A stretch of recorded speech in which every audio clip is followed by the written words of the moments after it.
Okay, hi. I wanted to do a reaction video, but not just any reaction video, a Jubilee's reaction video. And I'm not gonna lie, I got inspiration from a girl that I watch on YouTube. Her channel name is I'm Autistic Now What? Her name is Megan. She does these kind of videos. I really enjoy them.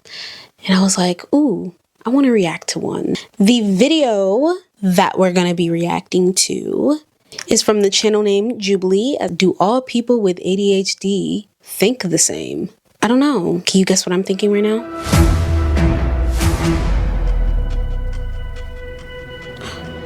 Big booty bitch.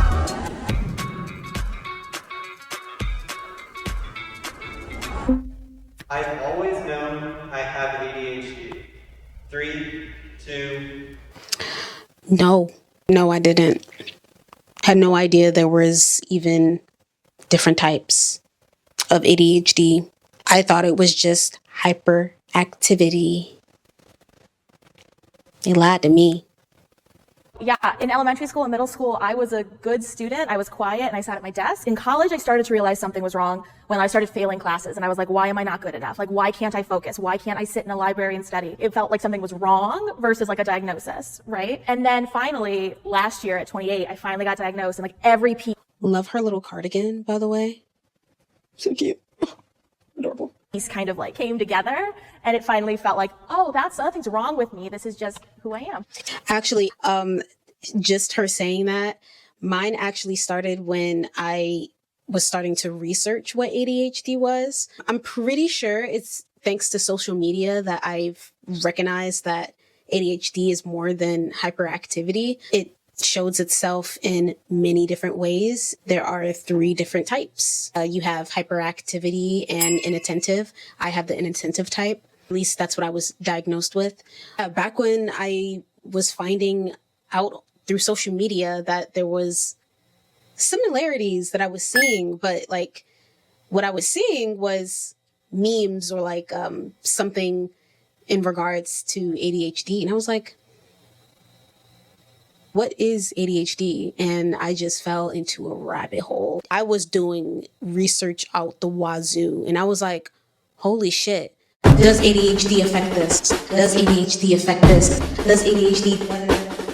Yes, this explains so much. Just reading about the condition itself was affirming to me. Not as much as a diagnosis. A diagnosis is important. It can get you the help that you need if you're someone who needs accommodations. Yeah, so I forgot what I was talking about. So I never knew I had ADHD, but I knew that I struggled to keep up a lot in school, and it led to me being pretty depressed between 15 and 16. And nothing was working until I had one doctor say, you know, I actually think you have ADHD. And then that really just like changed my life. You're asking if we were aware, and I think that's the problem with me, where I was informed at a young age that I had ADHD. I didn't even understand what that was. I thought I was just like everybody else. So I was very oblivious to it, even though I guess I was informed. So I might need to be over there. I didn't recognize, but I guess I'm over here. I have a younger brother who has like severe like hyperactivity ADHD, but for me it was never suggested because it wasn't like physically manifesting itself, so nobody thought to be like, oh, maybe that. ADHD, as I said, has hyperactivity and inattentive. Inattentive ADHD type is much more common in females. I'm not really sure the science behind it necessarily. I'm not even sure if specialists know exactly, but they have come to find that hyperactivity is more common in males and inattentive is more common in females. So this is like the stereotypical. What's going on. And then when I was diagnosed at like 23, I was a little bit mad. I was like, why didn't anybody like see this? And when I started reading about it, that's when I found out that like it manifests differently in like women versus men. When I hear that question, it's not about me understanding that I had ADHD. I think it was more the world. Like my depression came not because I had ADHD, it was because the schooling system and the world around me was trying to put me into these boxes. So my depression came because my teacher said, you are going to be a failure in life because you're not able to do well on this 3-hour standardized test. That makes me sad. I remember throughout school, I was never like incredibly good. Like compared to my sister, she's also diagnosed ADHD. From what I remember, at least from childhood, she was really good in school, honor rolls, good grades all the time.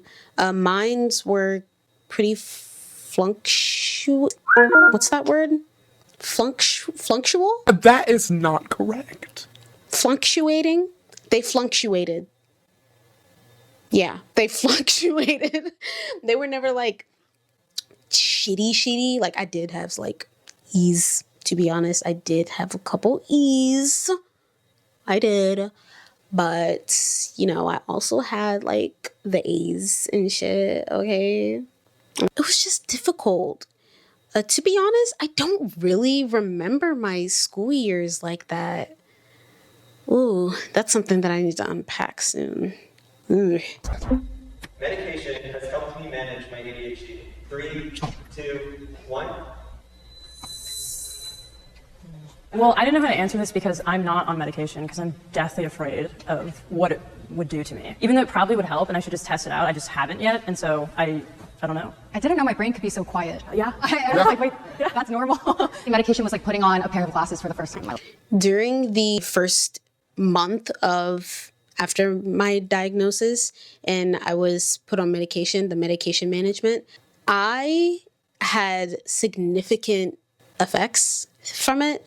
It takes a while for it to build up and start working. It was different when it started working. I think it took maybe a month, a little bit after. Wow. I feel chill.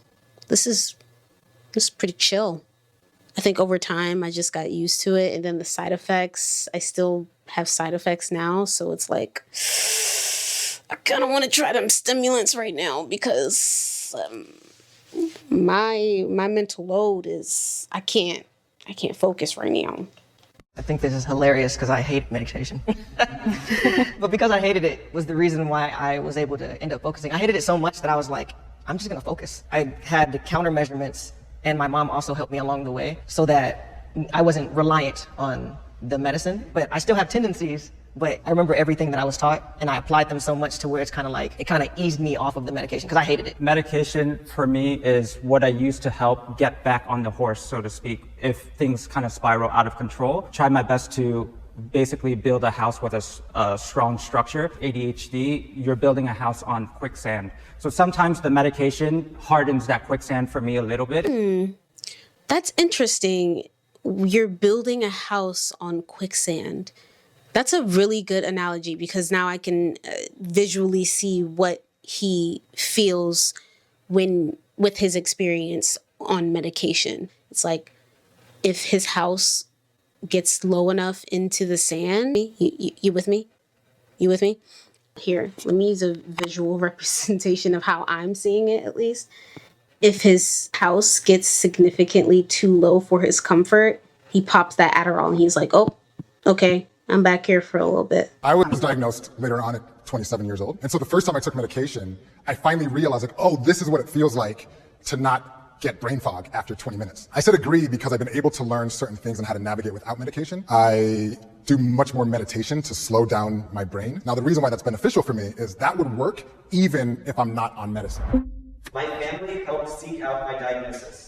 My mom definitely takes like mental health serious. Like one time she told me that I don't have personal space. I didn't know what that was, so maybe that's the reason why she got me diagnosed very early. My parents are a little older. They had me when they were older, so I like to say that they tried their best, but they maybe didn't have the tools to help me when I was younger. It wasn't until college when my grades started dropping that they started to notice that something might be wrong. When I finally got diagnosed and I told my mom, she was very supportive. For me, my parents still don't think I have. So I was like, sports scholarships. So my parents were able to find success in me, not through academics, but through sports. But they would still say today, no, just work harder, just focus. You just need to make sure you're not on social media and have your phone next to you. Similar to you, I'm Vietnamese, so older generations than me, they've gone through war periods, right? So to them, it's, we've survived a war. What's this issue about you not being able to focus in fourth grade math class, for example? But over time, we seeked help together, and then actually I found out my father has ADHD too. He just floated through life managing it his own way. I have developed mechanisms to what that was cope like. with or manage my ADHD symptoms. 3, 2, 1. To touch on the last question, no, I didn't have family specifically. I mean, my boyfriend is my family technically, but I I'm not counting him. I'm talking about like blood. I relate to the rainbow girl. I don't think my mom specifically, I don't think she really maybe knew what ADHD was, or maybe she knew, but you know, she wasn't as educated on it. So same with my dad. I don't think he was educated. To be honest, I kind of suspect that I don't think he thinks I have ADHD. I don't think my dad understands it. As of developing mechanisms, kind of, I'm allowing myself to stem a lot more. And I think that helps get energy out. There was even one time that I had so much energy for some reason. I think this was while I was taking a break from my meds. I had so much energy, like it was so weird. This was the morning time too. So it was so bad that I ended up just taking out the walking treadmill that my mom got me, and watching a video right next to my boyfriend. And he recorded me doing it. I'll show a video, but it's so funny because his caption was, "When your girlfriend has the zoomies." And that's exactly how I think it feels like to have zoomies. And my camera may die before I'm able to finish this. So this may be 2 parts. I'm learning to use my alarms more and rely on them more. There's this psychiatrist, I think he's a psychiatrist, and he was talking about ADHD in women and, how it can look and how different it is compared to ADHD in men. Generally speaking, he made a good point about us people with ADHD. We don't have an internal, time clock. We cannot naturally understand and experience time properly. So we have to utilize outer resources to help with, certain symptoms like our time blindness. I've been using alarms more. I've been trying to use our calendars more. I plan on getting a digital one so I don't have to always look on the manual one. And I don't know, I just think it'll be much easier for me because then I don't have to do it on my phone and the manual one. It's just easier. So that helps me a lot. Taking more breaks. People with ADHD need a lot more mental, physical breaks. Easy for us to compile stress. Like if we can compile, if neurotypicals can compile stress like this, same speed and everything, our stress in the same amount of time would probably be up here. Instead of here, it'd be like same amount of time.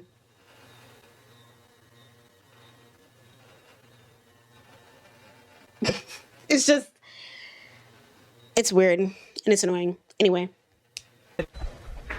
Especially with school, we went online to Zoom University, the last year of my college education, and I was like, there's no way this is happening. And so I was like, I have to invent some sort of system for this to work, or else I will literally not graduate. I create so many stupid rules for myself, but it works for me. And so for college, I was like, I have to go drive 20 minutes to get a coffee, and once I get the coffee, then I can shift into focus mode, even though that's not true. But I've tricked myself. I've Pavloved myself into thinking that way. It works. And she uses the treat method, or what I like to call the award method. She uses that coffee as her reward. She's like, okay, if I get my coffee, which is something that's really nice for me and I really enjoy it and it tastes good, I'm going to get that. And then I'm going to start on the hard shit, because now I have something to actually enjoy while I do the hard shit, or even before I do the hard shit.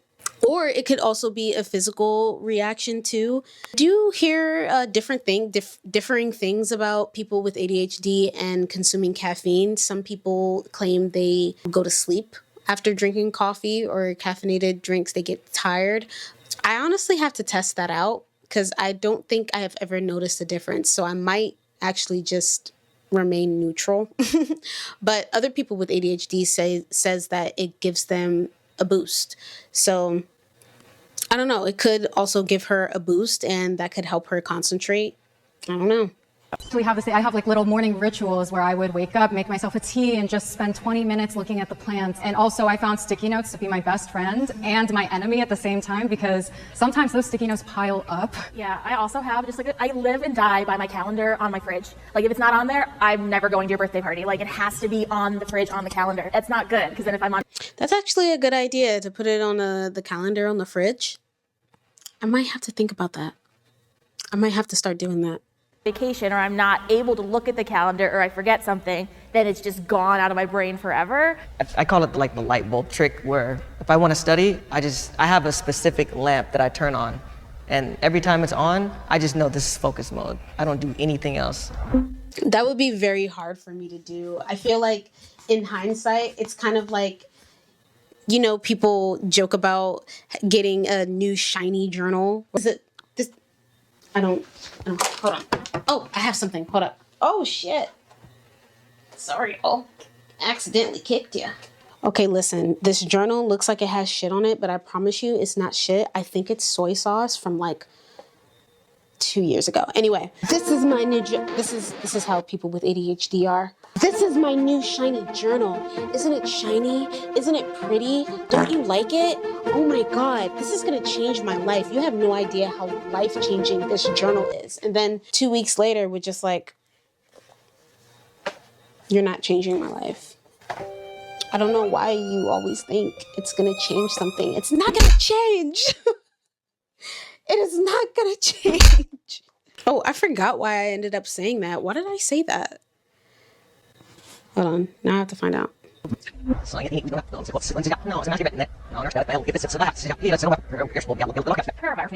Oh yeah. Wait. Yeah, I feel like I'd use it as that technique where it's like I get a new shiny journal and I think it's going to change my life. But once I realize that it's not actually changing my life, I just fall off of it and I forget it exists.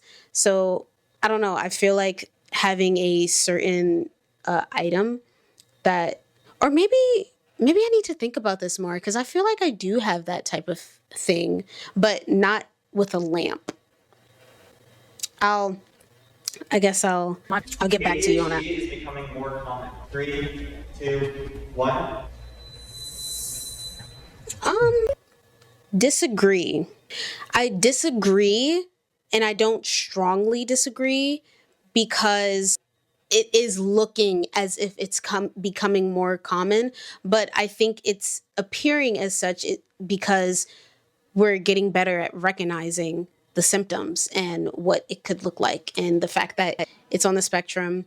No two ADHD brains are alike, so it can be difficult to just like skirt by. Like some people have no idea that they have ADHD, or parents don't even know because they're not educated.